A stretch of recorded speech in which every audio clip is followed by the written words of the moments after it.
Prieks jūs redzēt šodien šeit mūsu uzveidā, tā ka mūsu abi līdzpriekšsēdētāji ir visi.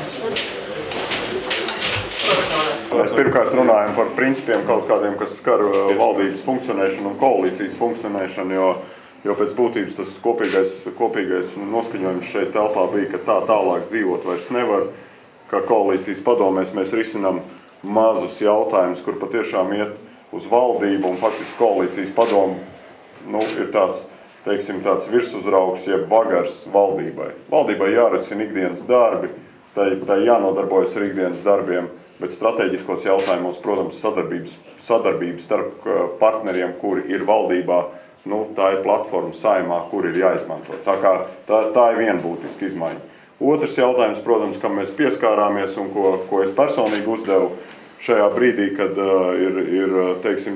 ir pēcvēlēšana laiks un ir faktiski aizdomas par to, ka vēlēšanās ir notikušas manipulācijas ar vēlētāju balsīm. Tā manā izpratnē nevar būt situācija, ka iekšlietu ministrs ir no tās partijas, kur partijas biedrs tiek izmeklēts. Tas tomēr ir principiāls jautājums.